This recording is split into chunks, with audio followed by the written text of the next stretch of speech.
But it's not enough that he just took away his dinner. It's also when he tells him where to find the disc, he's like, all right, let's go. And he rides him like a tricycle. You'll pay for this, lizard. Shut up and accelerate. You see how he's sitting? Yeah, I know. He's sitting like Indian style. He's cross-legged and everything like that. He's like, ah.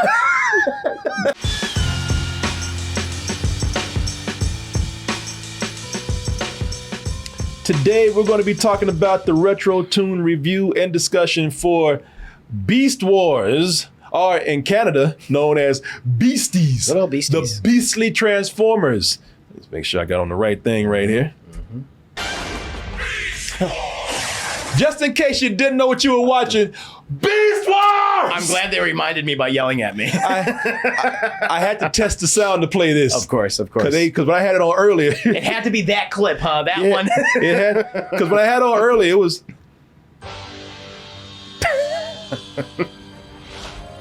God, is that you?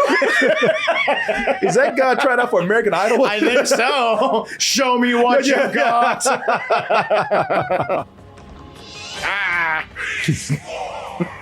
In case you didn't know, Beast Wars. Beast Wars! All right. I was thinking to say it one more time. Yeah, we got. Thank you. Yeah, Beast Wars. Yeah, we heard you. Transformers, gotcha. So this was known as Beasties in Canada, but in Canada is where it was made. It was made in Vancouver. Okay, all right. And I remember reading that. Did not know it was called Beasties though. No. But yeah, it's a Canadian production. Vancouver, to be more specific, is where it was made. And this, I think, came out in 1996, and it aired for 3 years till 1999.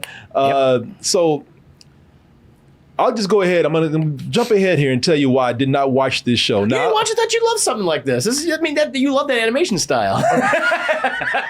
It's what you base your own career on, right? Okay, now see, this is where I don't want to, I don't want to come in and talk shit about it, because as somebody who loves animation, as somebody who is a stickler for great character design. Yeah, that's right. Smooth animation, detail. Something that looks actually good. Yes. Yeah. So it would be, it would be in my nature to come in and criticize something like this, especially when I grew up. See, here's the thing. At the time, I will admit, I did not watch this show because I am a big Transformers fan. Oh, okay. Not the movies. Oh. All right.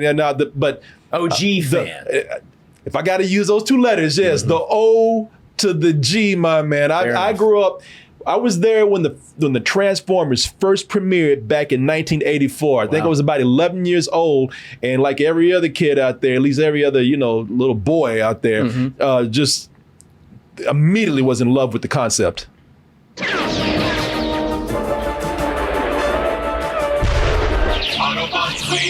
Battle to destroy the evil forces of the Decepticons. Of course. I love this, man. Now, that's the intro to the show, so the show didn't look this good. No, that's smooth. Yeah. And like there's articulation in the movement. This is, man, see that badass shit right there where they change in the cars and start beating the shit out of each other? The evil forces of the Decepticons, the Transformers. Get your ass out the way.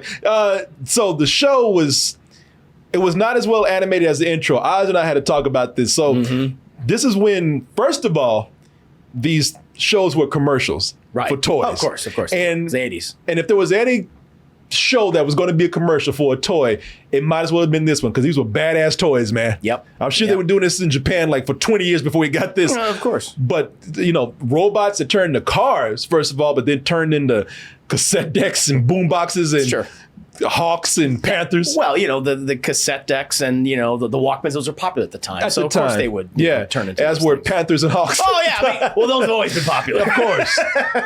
Of course. But, they were badass toys, man. So, and this was a badass show. But the intro was meant to just get you into the show. Of course. When you watch the show, it didn't look as good as the intros, because they spend, a lot of time bringing you in with the intro, hooking you. But I will say that even though it wasn't as well animated as the intros, they were still cool, man. You had detailed backgrounds, and the characters were limited in animation, but they were detailed.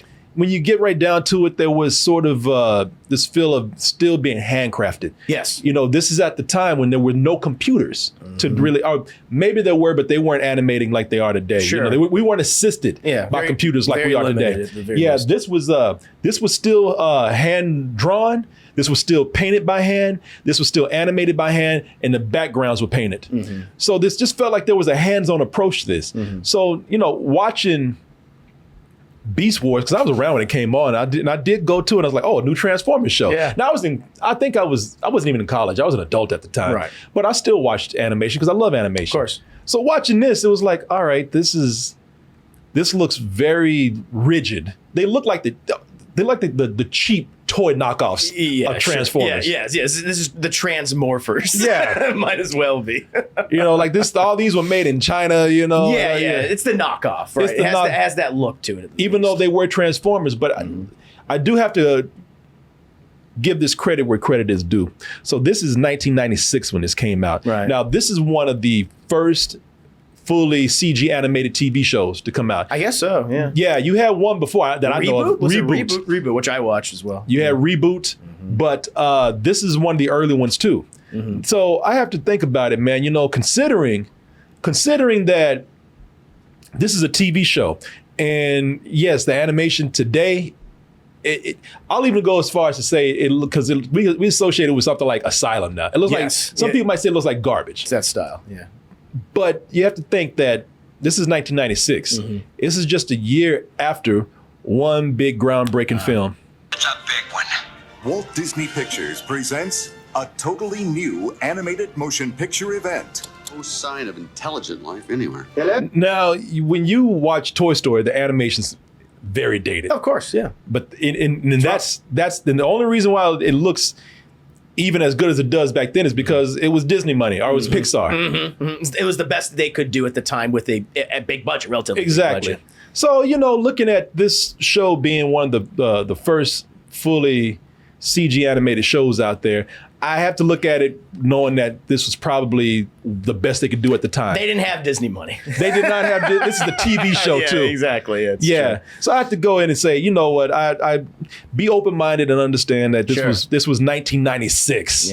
Yeah. So I'm not gonna go too hard on the style. I mean Chris, I'm not gonna lie, it hurts for me to watch it. Of course. No, it's ugly to look at. It's painful. This very much appealed to me, but as a little kid, I was like, this is the greatest animated show ever. I didn't care. I didn't care how it looked. Well, that's what I was going to talk about with this, man, because even though I have to put my animator's eye to the side, I have to close it or whatever. I have to, my animator's mind just kind of squint at it. I just have to watch it like this, I get across the room and just do this, Just kind of do your Magoo vision, if you will. What are those young men doing over there? They look so colorful. Those are robots, man. Okay, sure. I'm just walking between two robots fighting because I'm blind. Hey, you two gotta get out the way. Those are some Magoo do. No, I have to kind of put my animator's mind and my artist's mind to the side and change my frame of mind here and watch this as a kid back in the day. Yeah. Because when I'm watching this, I do see the appeal of it. So what I understand with Beast Wars is that this is a show set 300 years in the future. Right. And it's on I think, at least this episode, I don't know about every episode, but it's on a planet that seems primitive, but it's not ours. Right. And there's an energy source out there called the Energon Energon that they're fighting over. Right. And they're trying to get back to their home planet so they can keep beating the shit out of each other. Yeah, Cybertron. Yeah. Cybertron, yeah. So that's my general background of this. But, not knowing that, one of the cool things about coming in here and not knowing anything about this show is you come in here with a sense of what the f going on. Yeah. Because I missed a few episodes or a couple seasons. Oh, yeah. Yeah, because when I read about this taking place in the future, 300 years in the future, I'm expecting tons more robots, futuristic cities, spaceships, maybe even an alien or two to come in. Of course. Now, so you can imagine my confusion when after the credits roll, and this is the thing that comes up.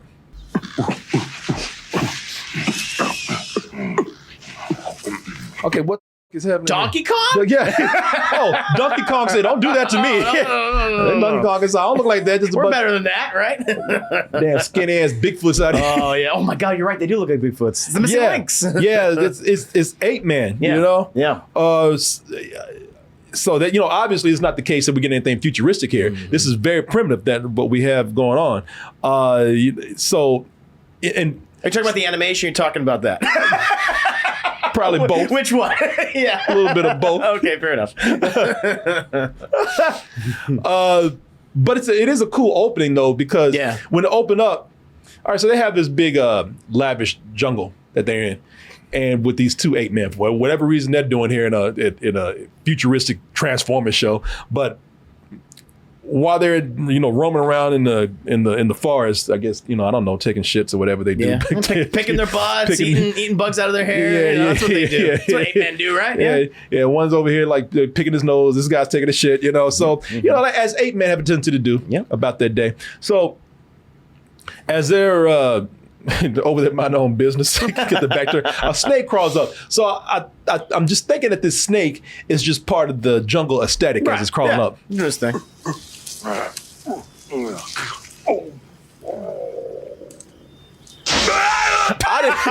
didn't know we were gonna bite him on the ass. Right in the cheeks. Yeah, went all up in that ass. Yeah. And he's just done fingering it too, man. We gotta bother him like that. Oh Lord, that's not me. That snake said, "I'm gonna wait for him to crouch and take a shit, and then that's when I strike." Oh my God, what a face. Yeah. Oh, and he's not finished yet. Oh no. Yeah, I want your ass too. Gotta have the reaction I like shot. the like, no.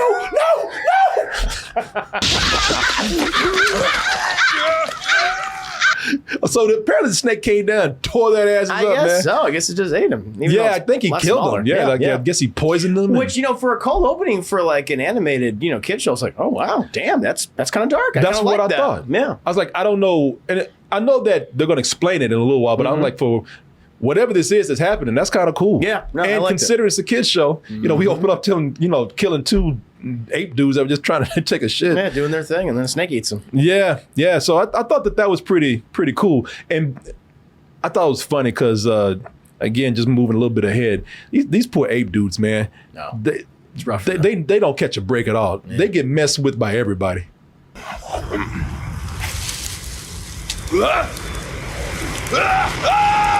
They always have that expression. That's their go-to reaction. Yeah. Everything. Listen, we animated that face, and we're gonna use that face. Okay, I don't care. All right. Yeah,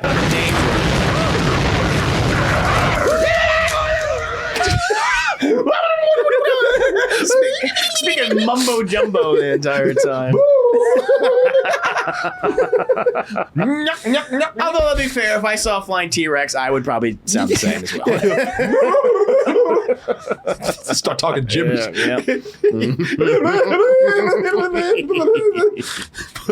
Oh man. Those ape dudes don't catch them. No, it's rough. It doesn't get any better for him in this episode. No, it does not. They struggle a lot. I had to read up on this. So you have, just like with Autobots and Decepticons, with the beast animals, the beast robots, you have two different factions. Right, Maximals and Predacons? Maximals and Predacons, okay, yeah. Okay. And this is where we get into the main story with our main character here, Dinobot, who used to be a Predacon. Yeah. But this is this episode, which I did not watch the whole thing, it's part of a long running storyline. Right. Yeah. Where he had an epiphany. Mm-hmm. He has some I don't want to be evil anymore. Yeah, he has some kind of revelation where I don't want to be shitty anymore. So I'm gonna join the Maximals. His whole thing is like, I want to be like an honorable warrior, and the Predacons were not that. I see. He views the Maximals as being those types of. And they could never get it together. No. Like the Predacons are always arguing and backstabbing. Well, I remember. You're right. In the original show, like even before episodes, like earlier episodes, they had it where they were constantly bickering with each other and trying to betray one another. Which I guess was always part of Transformers, like Starscream, which used to betray Megatron, right? But then there's just like this spider guy who's always just being a weirdo and a creep. Man, so there's a channel here that shows, and I don't know what it is. Like if you have a digital TV, yeah, you just get weird channels, man. And I was flipping around, and there's a channel that shows nothing but Transformers. Oh, wow. Okay. I don't know what it is. It's something I stumbled across. I'm like at 3 a.m. It just There's a lot blasting of Transformer Transformers shows, so. Yeah. and they play some Beast Wars. And I don't know what's happening, but I saw one. I was like, these guys were just being shitty to each other, man. Yeah. They were just backstabbing each other, trying to, one was trying to get over on another for power. Yep, exactly. But Dinobot right here, man. So this decision that he made to betray his fellow Predacons is really getting to him. And he's so upset he's about to commit seppuku. Yeah, that's right.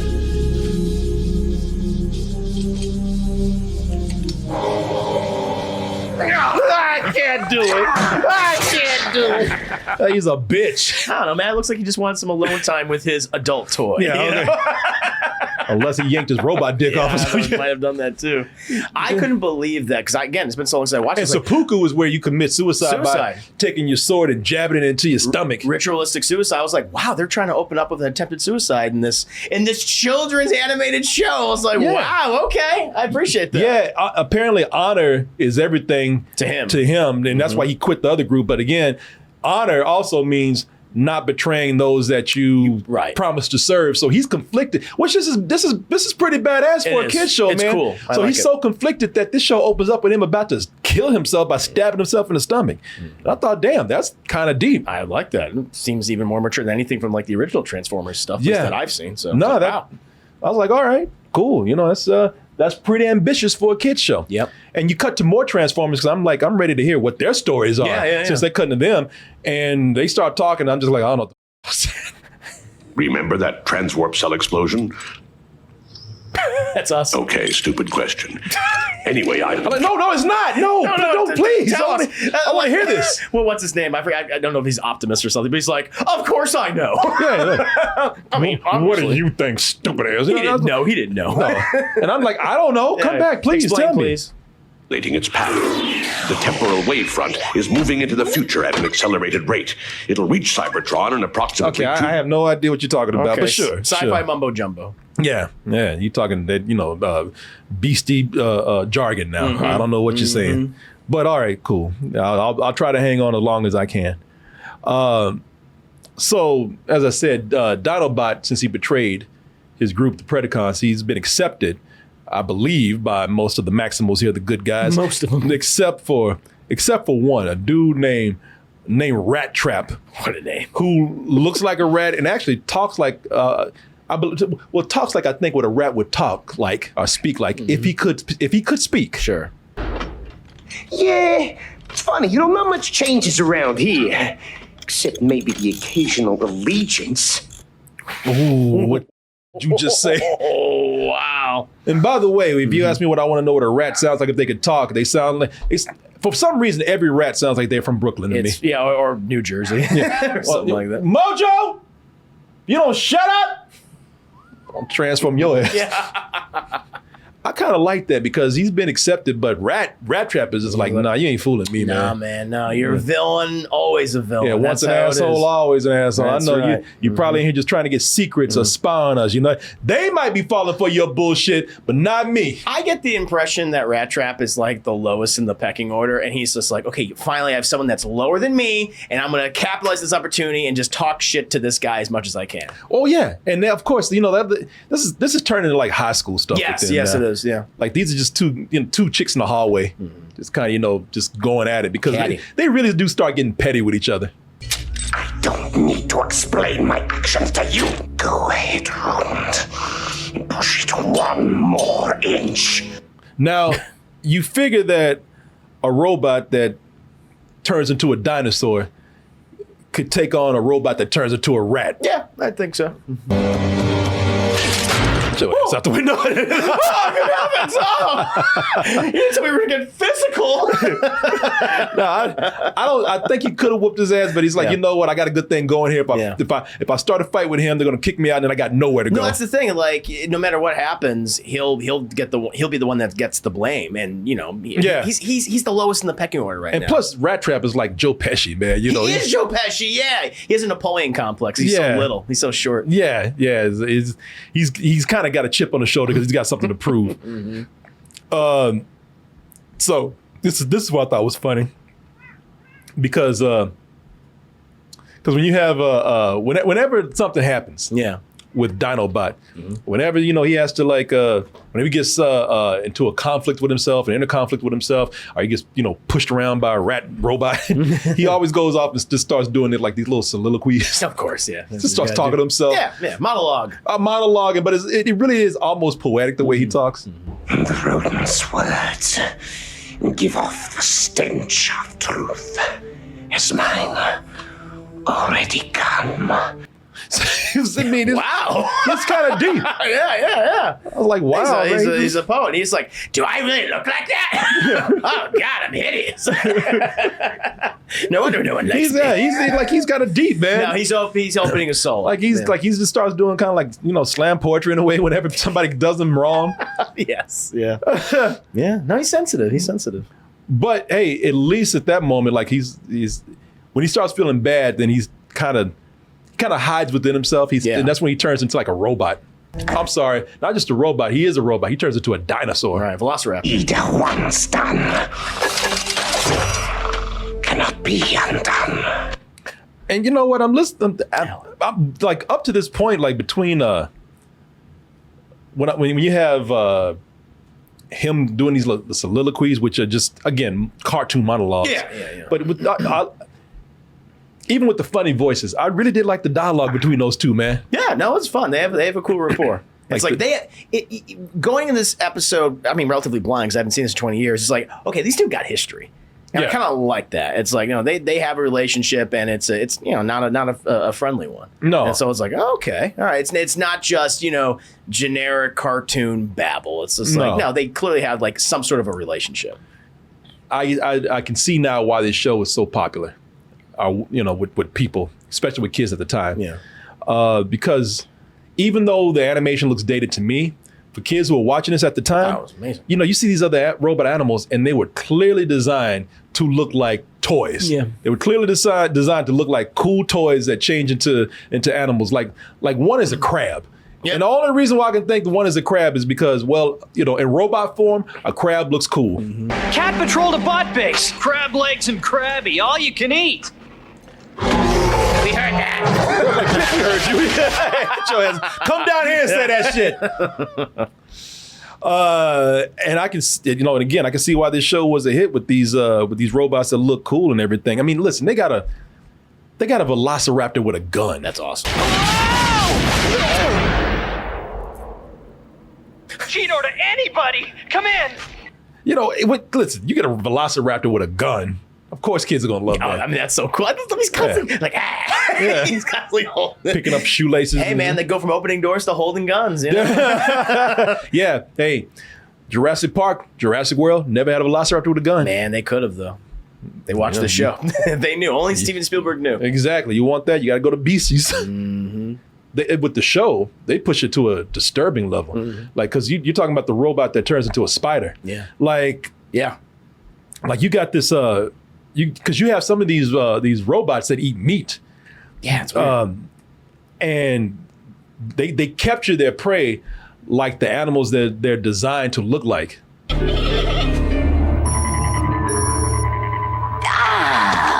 Dinner is served. There's an antelope. I mean, I don't know, but there's a gazelle trapped in a damn robot spider web, and he's gonna go out there and eat it. And you can even the noise of it. Yeah, I know. Damn, his little enjoy himself. Just look at his robot lips, his talons or whatever. Spider nipples are hard, right? Oh yeah, look, all 8 of them. All eight of them. Nips. 8 nipples, man. Like a spider does, of course. I remember the show. Like he was the creepy one. Like everyone was like, "There's something wrong with you." And he was the one, I guess he was kind of like the Starscream-esque character of the show. Yeah. Because he was constantly betraying, I guess, this version of Megatron. He was the one that I saw. Yeah. Causing shit between everybody. Maybe if he was out the group, the Predacons might win every now and then. They would have some success, but not with him. He's like, I just want to eat things and mess with people. Yeah. And and they even call him like, and at one point they say like, you're perverse, your behavior. Like something's wrong with you. Yeah, because I don't even know if the other robots eat meat. I don't think so. I think he just does it because it's just like a sick thing that he enjoys doing. Yeah, he's like tearing animals apart. Yeah, he's a sadist or something. Yeah, this thing that they're after, Energon or Energon or whatever. Right. It's poisonous to the robots in their robot form. So okay. they have to, I guess when they go out sometimes they have to change into beast mode or animal mode. Okay. That's what I read. I don't know how right I have it. Yeah. Interesting. But here's another thing. You know, if you think that you're gonna see the animal get eaten, it's a kid show. Yeah. Like we know we got our limits. We know how far to go. The golden disc. I can't tell you that. Thanks. That thing did, like, the legs weren't like moving one by one. It was just like, fine, and it just flew off the screen. Oh yeah. Yeah. Ain't got no money to make that thing run. Flying reindeer. Yeah, Or they whatever just it was. sprung off. Just bounced. Sure. Why not? When that gazelle said, "I'm bouncing," he meant I'm literally bouncing. Yeah. It's funny too because that was Dinobot questioning the Spider-Bot, whatever his name is. Yeah. I forgot his name, but he's questioning him about where they can find this disc. We'll talk about that in a little bit. But it's not enough that he just took away his dinner. Mm-hmm. It's also when he tells him where to find the disc, he's like, all right, let's go. And he rides him like a tricycle. You'll pay for this, lizard. Shut up and accelerate. You see how he's sitting? Yeah, I know. He's sitting like Indian style on that. Cross-legged and everything like that. He's like, They talk about a lot of things that are outdated because they were referencing what they knew of technology back in the 90s. Right. But this is actually kind of ahead of his time because he has this machine that's like augmented reality. Sure. He points it at things and he can see what things look like in the future. Mm-hmm. And that just lets him, if it looks like that in the future, so I can change it now. Right. And alter the future ahead of Right. time. I don't really think you need a gun for that. but action figure does though. yeah, yes, it does. So it's kind of cool the way they've kind of predicted just a little bit augmented reality here. It's going to tear shit up. Ooh. Oh, let me see terrible. here. Oh, the effect is horrid. My eyes. Nice. So he has his gun. He's pointing at it because he's looking to see what it will look like once he blows it up or something. I don't know. It's not. I don't think this technology in this show is that well thought out. No, not at all. Well, it's like they have this album. It's like that's what it's like a disc he inserts into his gun arm. Well, that's what they're using. So I thought that's why it was cool that they kind of showed that It's a vinyl. that they used the augmented reality thing because that's ahead of his time. Right. But where does he get the information and even know how to use this augmented technology? He has to know about Earth culture or something that's similar to Earth culture, and it's all stored on. Well, it was the 90s, so what else? But only if reality remains as it is. It's got a laser disc. I know he's compatible with it too. Yeah. Megatron's compatible. Or that's an album from the band called The Sounds of Earth. Yeah, I know. It's just like kind of like Earth, Wind, and Fire. Yeah. It was weird. Yeah. It's disc technology. Yeah. It was the 90s. Yeah, which was huge. That was a revelation. Yeah, everything DVD, man. We had no idea back in 1996. We never imagined a day where disc technology would get outdated. Nope. So of course these fools had that. Mm-hmm. So the beauty of this being all robots is that since there's no humans in this show, the only thing we have close to it are these damn hairy ass ape people. But because this is all robots, they can get very violent. Yeah, I guess so. They get extremely violent on this show. Shouldn't take your eyes off a spider.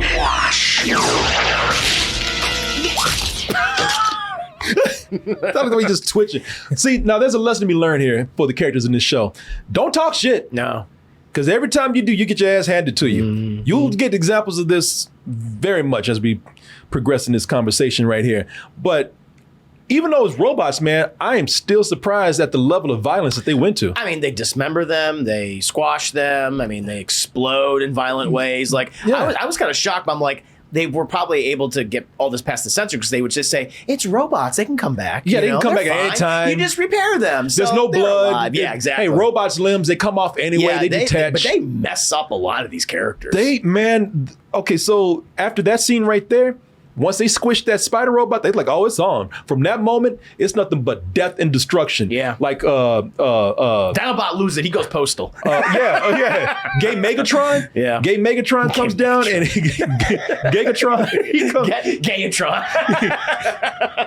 Gigatron comes down and he just says, you know what? Now that I know I can alter the future, everything up. Yeah, just pretty much. destroy it all and we'll rebuild from there. Destroy this valley and everything in it. The human race will never have existed. Again, those poor bastards, man. I love that. They just make that one move and they just push them towards the camera afterwards. There's always those hairy ass jazz hands and that big ass, and that crazy looking face. Always. No, We're gonna use that face, all right? We're not changing over and over again. Oh, Lord. It's floating off. Just slide off screen. And so you look at these assholes, man. You can see why Dinobot left his team. He's like a bunch of sociopaths, They're murdering innocent-looking creatures. And he's looking at how it's happening. What does he do? Do you think he'll go down there and try to stop it? No, he goes back to just making soliloquies again. The question that once haunted my being's been answered.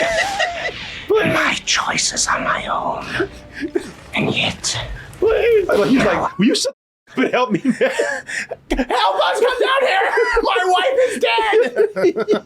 You dick! I'm not done. I like the way he has no expression at all. He's like, I'm tired of this shit. Yeah, man, they really just start killing the shit out of each other in brutal ways, man.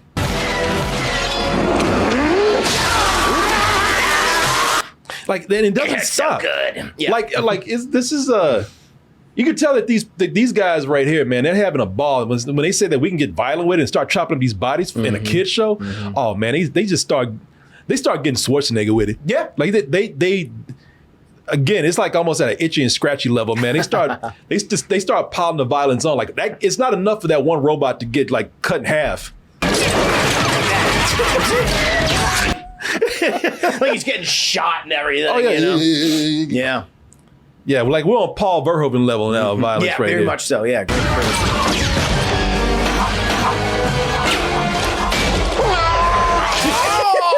Squish.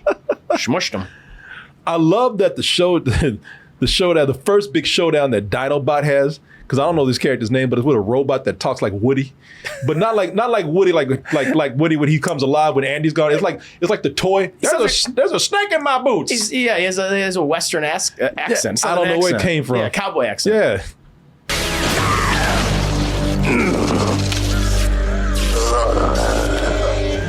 Well, howdy. Now, who do we have here? We got ourselves a turncoat. Predacon. But hey, what did I tell you earlier? Don't talk. Don't talk shit. What's a warrior without weapons, eh?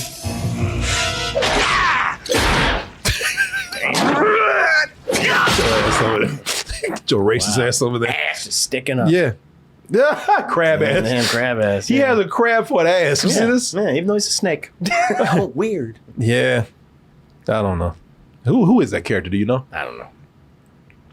Of course, the big showdown is going to happen when he faces Megatron. Yeah. And hello. Want to fight? And when you have this kind of showdown with the big, the final boss, there's not going to be any suspense. There's not going to be any kind of anticipation if you don't have the bad guy winning at first. Of course. Final warning. Power failing. Jeopardy extreme. Repeat. What can you possibly do? Oh, I keep saying. I just said it. Monologuing. Don't talk shit. Just immediately starts beating his ass. I have had enough. Even that dude's like, God damn. Wow. Oh my God. Throw her ass out the way. Of course, Dinobot has to win this fight, you know. And he does. Great set.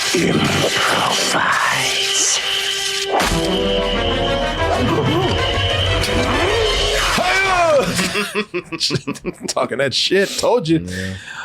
And so here's where the big sacrifice comes in. He's already low on energy.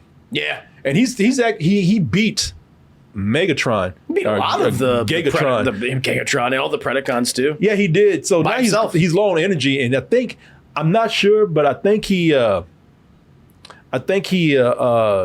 uses all of his energy that he has left to break this record from the Sounds of Earth. Right, yeah. And protect humanity, I guess. Yeah, to make sure that nobody can use this again for what Megatron was going to use it for.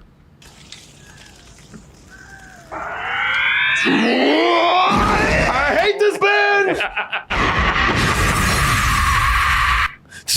Wow. Very dramatic, but I think it hurts, you know, and this is where he actually makes his big sacrifice. And some people are saying, that's cool, but what about the rest of the ape man in the forest that's burning? And it's like, hey, you know what? Don't worry about that. They got it. Just pour some glitter on it. Yeah. Some Kool-Aid powder. You got it. Yeah.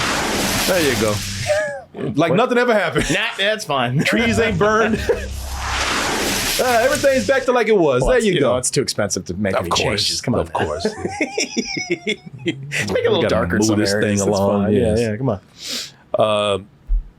So this is the part where everybody remembers, man, that watched this episode. This is the part where, you know, Dinobot becomes a hero, but at a price. Yeah. This is where he becomes a hero because when he was low on energy, he decided to use all his energy, which means if you use all your energy as a robot, I don't know, I guess they didn't have rechargeable batteries back then. No, that's it. It's over. So you're dead. You saved the valley. There is nothing to regret. Even Rat Trap, his high school nemesis, his bully. Even Rat Trap is sad about it. You're just a blasted slag spouting saurian, but it's nice to know where you stand.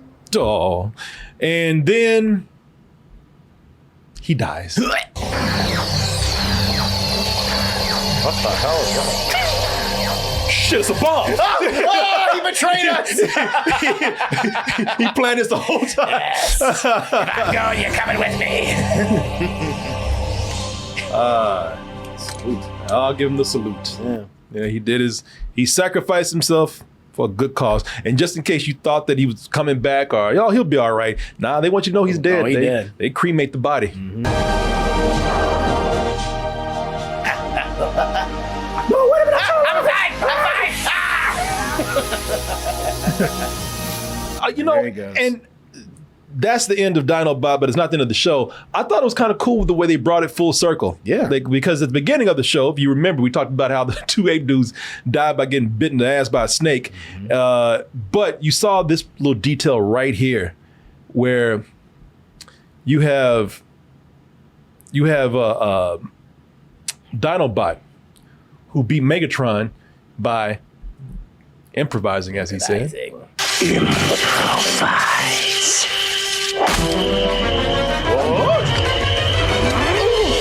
Beat his ass with a makeshift hammer, a club right there, which ends up being a big thing at the end of the show when one of the ape people finds it.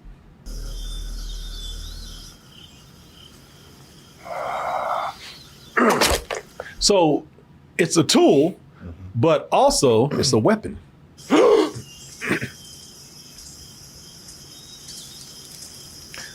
Snake trying to get some ass again. He's like, yeah, caught you slipping again. Hey, don't turn your back. Don't turn that ass towards old Snake. Revenge!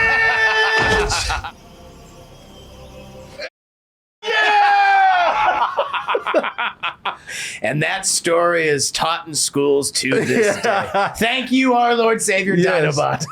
And that is the story of evolution. That's right. Yeah, man. No, well, at least in this case, this is the thing that kicks off the evolution for these creatures here. Yeah, so these humans, I guess. The Transformers are their lords. Yeah, that's right. They're gods, technically. So, looking at this, not bad writing that went on with the show. No, the writing is, I think, infinitely better than the actual animation. It's just that at the time, this is like, hey, CGI, this is going to be a huge thing. We're going to use this, right? And that's what they did. But I think the stories, I guess that's why I was watching it so much as a kid, because I was like, oh, this is just kind of cool. I love how mature it was and how kind of dark it is. And now also the robots turn into animals, which I like too. Yeah. So it's fun. You know what I would compare this to? It's so looking at this is like when we look at animation, television animation today. Yeah. And then you look at what television animation was like in the 70s. Sure. It was very crude. Yes. Yeah. It was terrible, but we still enjoyed it because I don't know, the characters, the stories sometimes, Scooby-Doo is something that has lasted all these years. That's right, yeah. So I kind of see the same way where, kids grew up with this and they didn't worry about the animation. No. Because I grew up watching Hanna-Barbera and Hanna-Barbera put out some of the shittiest animation possible. Cheap. Yes.